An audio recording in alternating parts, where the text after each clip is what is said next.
Friends, I welcome you to my channel. Before listening to this story, I will ask you to like and subscribe. It is not difficult for you, but it is pleasant for me. And we're starting. I've known Edith almost all my life, and all this time she didn't like me. It started in the first grade when she accused me of pulling her pigtails. The teacher put me in a corner for 10 minutes, despite my protests that I didn't do it. Then, to top it all off, Edith stuck her tongue out at me as I left the corner to return to my seat. This largely determined the course of events for the next 13 years. I had run-ins with Edith in elementary, middle, and high school, and the only thing I ever did towards her was try to avoid her, not get in her way. And then she married my brother.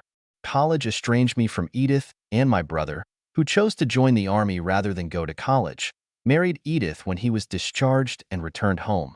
I heard it was a stormy courtship. He returned home from the army, met her by chance at a country western bar, and 3 months later they were married in a civil ceremony. I only found out about it 3 days after it happened. I called my mother at home, and she said, "Do you know the news? Jerry got married on Tuesday. I think you know Edith Patterson? Didn't you go to school with her before?"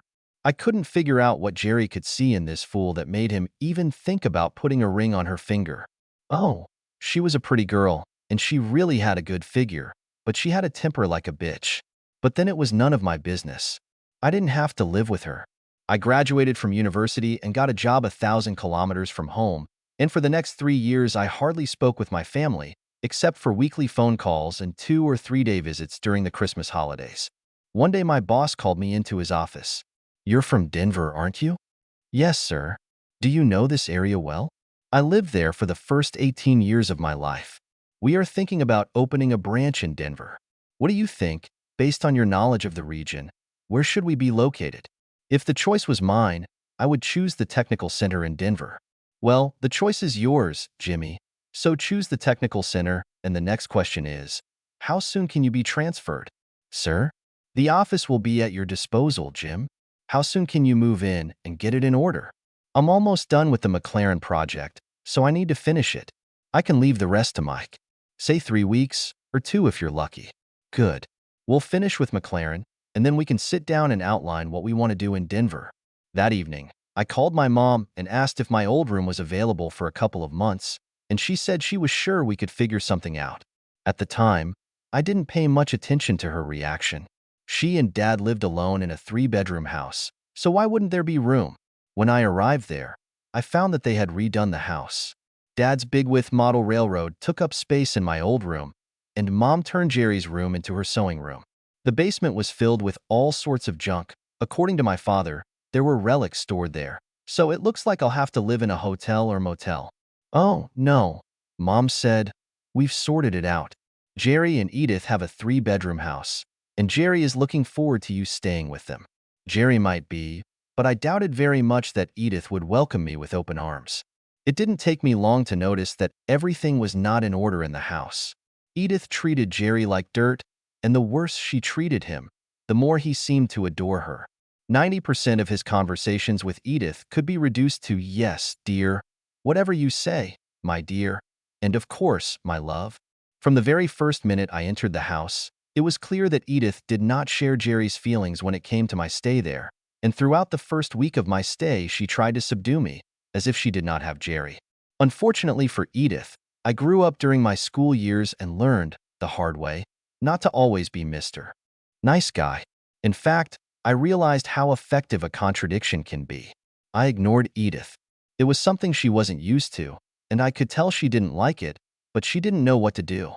It was only in the second week of my stay here that I found a way to stir up Edith.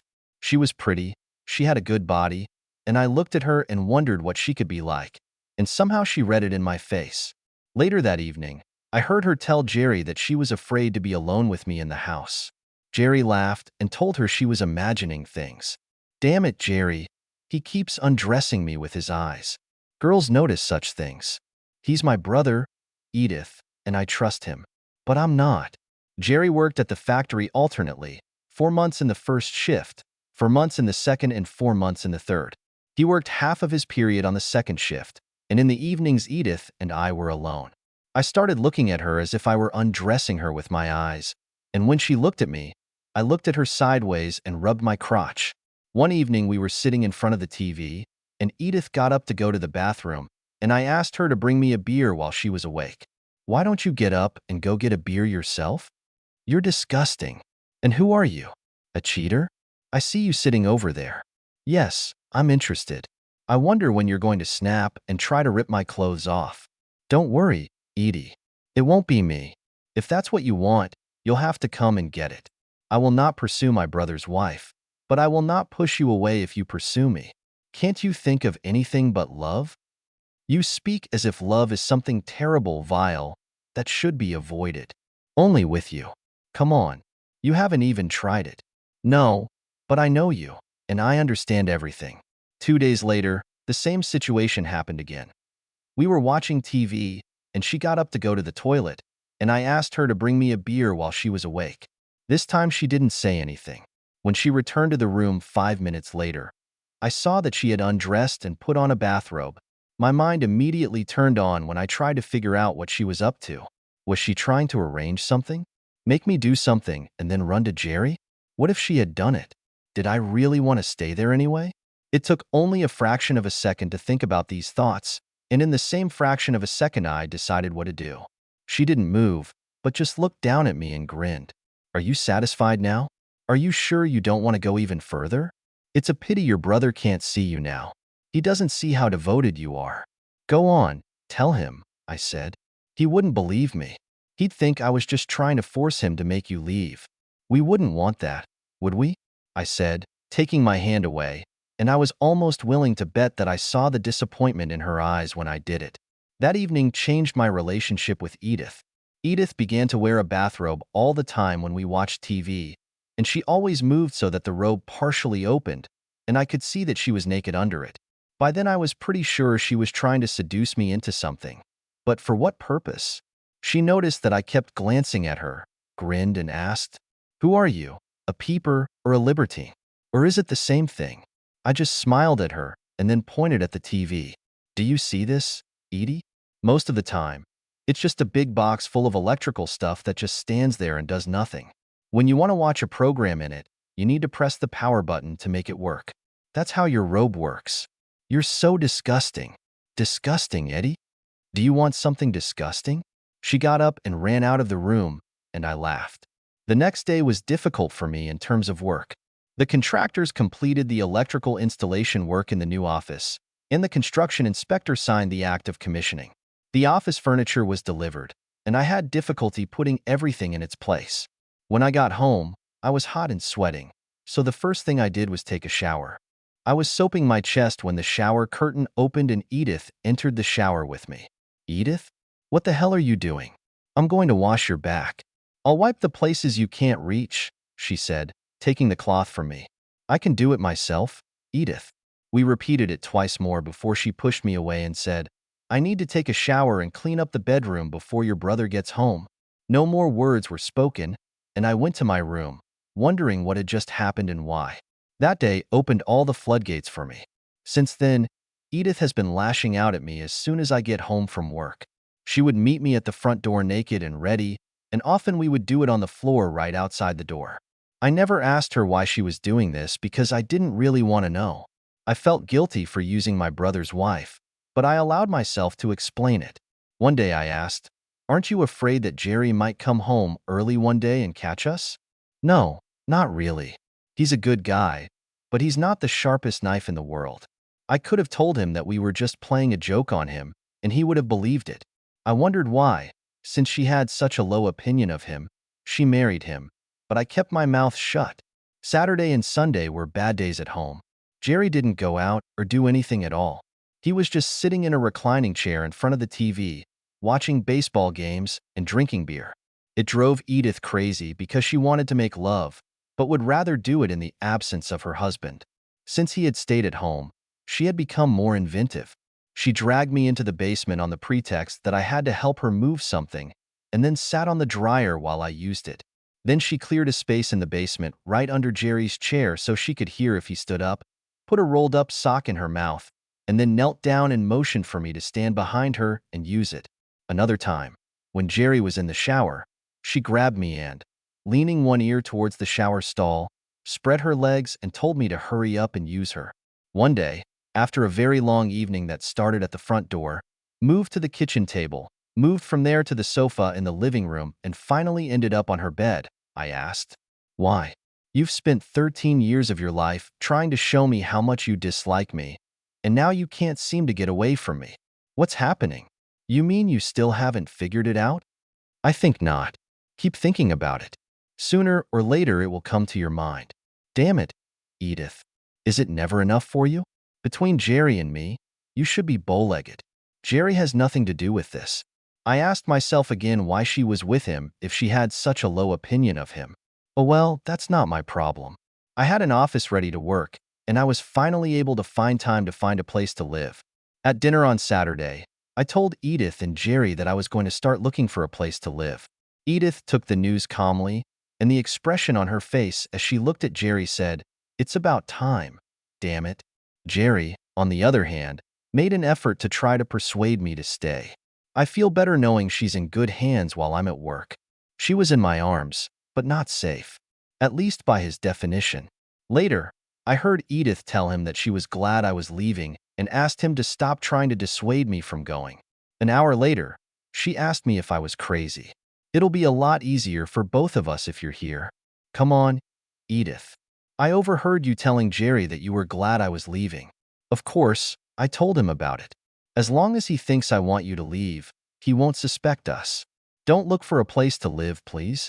Just stay here. I need to get my own place, Edith. I need to go out and date. I need to meet the right women, get married, and start a family. You can have it all here. I'm already doing everything for you that a wife could do. I wash your dirty clothes, cook for you, and you get more love from me than you would ever get from a wife. If you want a family, I'll give you children. I'm going to stop taking pills and wear a diaphragm when I'm with Jerry and take it off when I'm with you. Just tell me how many children you need, and I'll give them to you. It almost stunned me into silence. Will she have my children? What the hell is going on? You're being silly, Edith. How can I recognize them? I'd have to move out so you could have a room where they could be accommodated. Why did you do this to Jerry? Jerry is a good husband to you, so why are you messing with me? I don't like Jerry, and you're much better in bed than he is. If you don't love him, why on earth did you marry him? It's difficult. Well, tell me so I can understand. Will I be able to understand this? Not now. Maybe someday, but not now. The next morning at breakfast, Jerry again asked me not to leave. I'm starting my third shift in 2 weeks, and I'd feel better if I knew you were here with Edith. I don't like worrying about whether she's okay. I know there's not a lot of crime in this area, but I'm a born alarmist. Please stay, Jim. Help me. I needed to get away from Edith. I really needed to get away from Edith. Oh, I know I liked the love I was getting, but deep down I always asked myself, what is she up to? I couldn't forget all the trouble she caused me, from first grade to high school, and I couldn't help thinking that her seduction of me, hey, she opened her robe and got into the shower with me, was part of the plan. But the plan is for what? I couldn't imagine her going to Jerry and telling him unless she was ready and willing to burn in the fire with me. Of course, I could be wrong. Maybe it's just a case from the past that makes me nervous. As far as I knew, it was just my animal magnetism that was driving her crazy. Yes, that's right. I really needed to get out of Jerry's house and into my own. I started looking through the newspapers in search of an apartment closer to work.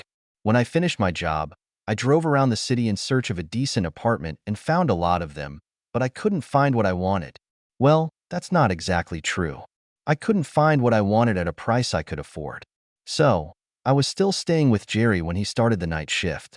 I quickly realized that changing his work schedule did not affect the amount of love I received from Edith. It just changed the time.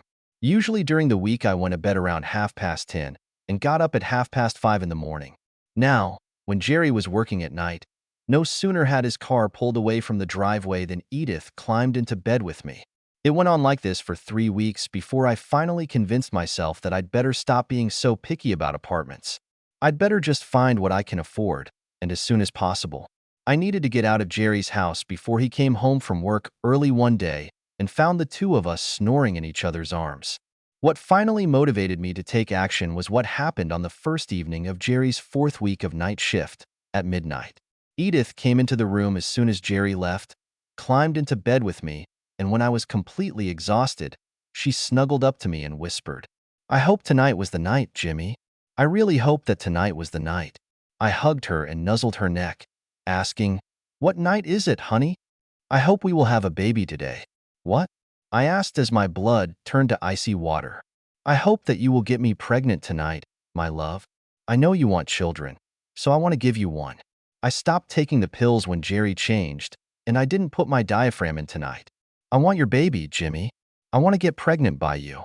That was my call to action. The next day, I rented the first apartment I could afford, and the next day I moved into it. Jerry wasn't very happy about it, but he understood what I was getting at when I told him that I needed a personal space so I could focus on my relationship with a girl, which I didn't have, but he didn't know that. I told him that it seemed that the matter was taking a serious turn and could lead to the ringing of wedding bells. This little bit of information seemed to bother him, but I didn't ask why. Edith got mad at me. She didn't even want to talk to me, although I've heard her tell Jerry more than once that she was glad that damn freeloader got out of the house. It's been 2 weeks since I moved into this apartment. I had a pretty good day at work, and I was in a good mood when I got home. This mood disappeared when I saw Edith, who was sitting in the parking lot and waiting for me. If I had seen her before she saw me, I would have continued on my way, but she was watching me, got out of her car and stood waiting for me to park. I got out of the car and she came up to me, hugged and kissed me, and when she broke the kiss, I asked her what she was doing here. "I came to please you, and then I'm going to take out your brains, at least the ones you have." "I don't think that's a good idea, Edith." "I didn't ask you what you think about it. I just told you what I'm going to do." "So, are we going to your house, or should I do it all in the parking lot?" I definitely didn't want a scene, so we went to my house. As soon as Edith was in the doorway, she began to take off her clothes. I repeated what I said in the parking lot, that it was a bad idea.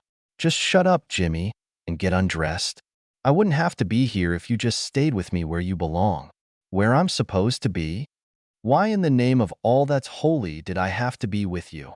By that time, she was already wearing high heels and thigh-high nylon stockings, but I didn't even think about undressing, so she muttered, "Damn stupid men." She came up to me. "Jerry has 5 hours before he leaves for work. You should be at home making love to him." "I don't want him. I want you," she said, unbuttoning my shirt. "Why did you leave me, Jimmy? Why did you run away and leave me?" "I left when you told me you were trying to get pregnant by me. It was bad enough that I used my brother's wife, but there was no way I was going to give him children that he shouldn't have raised and supported. All the children in this house should be his. I don't want his kids, Jimmy. I want yours." It was another grueling session that left me feeling drained and slightly dizzy. I looked at the clock by the bed, saw what time it was, and told her that she needed to go home to her husband. "I don't want to go home to him, Jimmy. I want to stay here with you. I'm yours, Jimmy, and I've always been yours." "You don't make any sense, Edith. You didn't even like me for most of our lives. All you've been doing is making trouble for me and trying to get me into trouble. It was the only way to get you to pay attention to me, Jimmy. I've been attached to you since elementary school, and you've never paid any attention to me. I wanted you to pay attention to me, Jimmy. That's all I've ever wanted. But you didn't even come up to me to ask why I treated you so badly. All you had to do, Jimmy, was pay attention to me. If you had come to me and asked me why I keep bothering you, I would have told you. If it was always me, why did you marry Jerry? When you went to college, marrying Jerry was the only way to keep in touch with you. The only way to be sure that you will be there when you come to visit him. When you moved in with us, I saw my chance and took it. We're made for each other, Jimmy, and I know it, even if you don't know it." "You don't know what you're saying, Edith. There can never be anything like this between us. You're Jerry's wife, and even though I feel damn guilty for what we did, I won't be responsible for ruining his marriage. You won't have to. I'll do it myself. He has been making love to Mary Ellen McAllister for almost 3 years now. I knew about it, but I never said anything because I needed to be with him to keep in touch with you. Now that we're together, I'll divorce him for adultery, and then you and I can be together." "Yes, that's right, and we won't even think about the fact that my family will never talk to me again. It may not be easy at first, but they will manage." "Are you missing anything? Perhaps I don't share your feelings about this?" That's bullshit, Jimmy. I know that you love me, even if you don't realize it yet. I can tell by the way you stroke my body, by the way you hug me after we make love, by the way you run your fingers through my hair, by the way you kiss my neck and nibble my earlobes. You love me, Jimmy. You can hide it from yourself, but you can't hide it from me. Accept it, Jimmy. I'm yours, and whether you like it or not, you can't leave me. Edith met Jerry face to face, told him that she knew everything about Mary Ellen and that she wanted a divorce. He didn't resist at all, but just said, "Great. If that's what you want, go ahead." While waiting for the final decision on the divorce, Edith spent several evenings with me, but decided that for the sake of decency, she should not stay overnight. Several times during this time, Jerry and I went out for a drink, and I offered to cry him out, but he never did it. He didn't cry over a beer because of Edith, and what he said to me on one of those nights really shocked me. Edith and I were a mistake from the very beginning. I have no idea why we got married in the first place. We hadn't been married for 6 months, and I realized that I had made a mistake. There was nothing wrong with her. It was me. I didn't really want to be with her, but I couldn't figure out how to leave. I think in a way I was relieved when she found out about Mary Ellen, because that way she could end our marriage, because I didn't seem to be able to do it. Hell, I even tried to attack you with my fists. How is that? I did everything I could to bring you together. Why do you think I wanted you to stay with us so much? Why did I try to talk you out of moving into your own place? I was hoping that the two of you would get along and that one day, when I came home from work, I would find that both of you were gone, and there was a note on the kitchen table asking me to forgive you. You must be joking. Edith doesn't even like me. I heard her ask you to stop trying to talk me out of leaving. I heard her call me a freeloader, and I heard her tell you she's damn glad I'm finally leaving home. Yes, but she wasn't happy for the reason you think. I saw the way she looked at you when she didn't know I was watching her. She was glad you left because it saved her from temptation. I think another month and something would have happened between you. You can protest all you want, bro, but as soon as I saw the way she was looking at you, I saw the way you were looking at her. You could have done worse, Jim. You could have done a lot worse. She is good-looking, cooks well, keeps the house perfectly clean, and is pretty good in bed. There's no way in the world I can figure out why I suddenly didn't like her. Yes, Jerry, of course. Now I understand. Hi, Mom. Hi, Dad. You all know Edith, right? She's my new girlfriend. Isn't that cool? I can only imagine Thanksgiving and Christmas dinners at their house. You're on one side of the table, Edith and I are on the other, and Mom and Dad look at each other and wonder what they did wrong in raising me. If they saw that I had accepted it, they would have done it too. You're not serious. Are you setting me up with your wife? My ex-wife. Anyway, she's going to be an ex-wife soon, and like I said, you could have done a lot worse. The divorce was finalized 11 months ago, and Edith and I got married 4 months ago. Many were surprised to learn that my brother Jerry was my best man, and Edith's bridesmaid was my brother's new wife, Mary Ellen McAllister. The first Christmas dinner turned out to be a little awkward, but we got through it. I truly believe that Jerry knew from the very beginning that Edith and I had a serious relationship while I was living with them. I also believe that he set it up the way he said he would. All I know for sure is that everyone seems to be happy with how things turned out. Mom and Dad didn't really know how to handle the situation and kept a little aloof for a while, but 2 days ago, everything changed when Edith told them that they were about to become grandparents. Even now, as I write this, my mom is in the living room teaching Edith how to take care of her newborn grandson. End.